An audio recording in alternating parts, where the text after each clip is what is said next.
We now move over to Europe, where Ukraine and Russia are set to resume peace talks on July the 23rd in Turkey. Ukrainian President Volodymyr Zelenskiy confirmed the development in his nightly video address on Monday. He said he spoke with Rustem Umerov, head of Ukraine's National Security and Defense Council, about preparations for the next round of negotiations. Zelensky also mentioned discussions are underway for a possible prisoner exchange. Let's take a listen in to what the Ukrainian president said. It's very simple. Prime Minister Carney in Canada caved to President Trump in the United States of America. And President Trump knows how.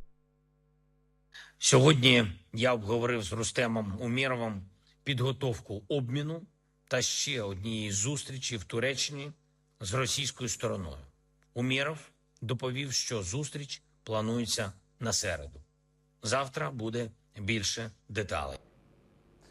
Meanwhile, Umerov, who led the first round of talks with Russia, will represent Ukraine once again. Further details on the meeting are expected to be announced today. We're now joined by Jim Rice, who's a professor of international law, located in Vigan, the Philippines. To discuss this further, Jim.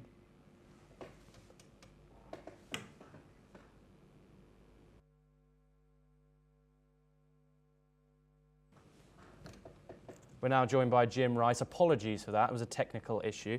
We're now joined by Jim Rice, Professor of International Law, located in Vigan, the Philippines. Jim, thank you so much, as always, for joining us on the program. Jim, the conditions of both Russia and Ukraine, going into these third rounds of talks, it seems to have been fighting has escalated.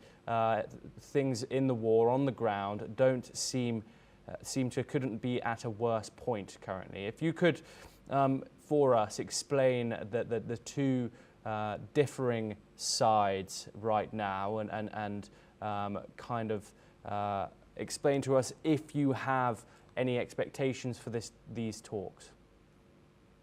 Thanks for having me on, Thomas. As a scholar of international law, as someone who has taught international law, very briefly, this is an illegal war. Putin illegally invaded Ukraine, a sovereign nation, in 2022, and the war has continued to this day. During this time, Putin's army has used illegal methods, including kidnapping and bringing to Russia 19,000 hostages, as compared with your last segment, has bombed civilian centers like schools and hospitals and civilian infrastructure and housing. So as for that, it's fairly simple. In terms of these negotiations, which are to occur this week, my view is that we should see this in terms of Putin's wider ambitions. And Putin is not interested in any kind of peace settlement, because if there were to be a lasting ceasefire and an end to hostilities, it would almost certainly be the end of Putin's career, if not his life. He would be through. So the only thing he can do is to continue his war of aggression. And in my mind, the observers from the West and the statespersons from the West are misreading Putin altogether.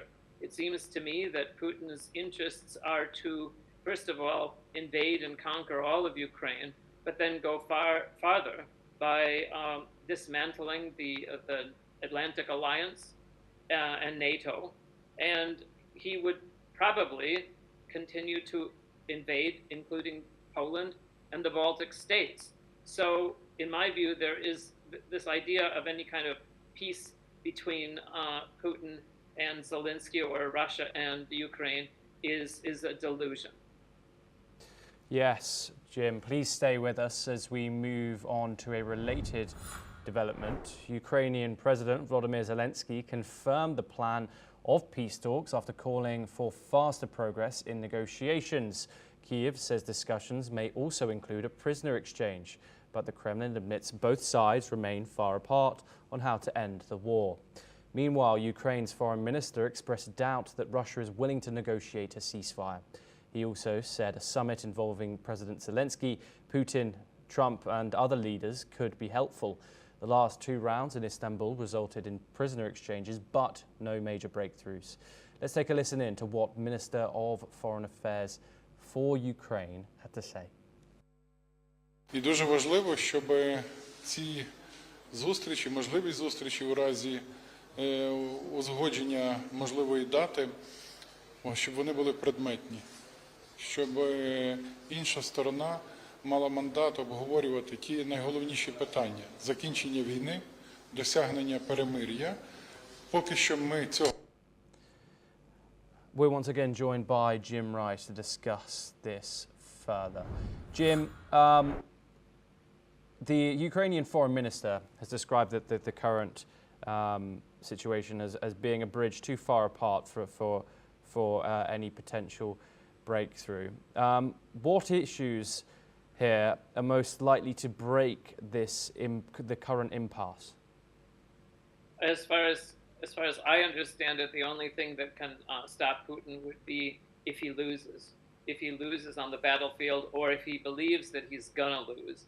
Otherwise, Putin is going to continue to advance this illegal war in hopes that he can get the Western alliance and the United States to crumble.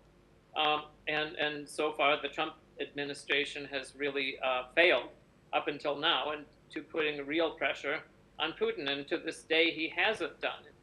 Trump has threatened to impose secondary sanctions in some future time.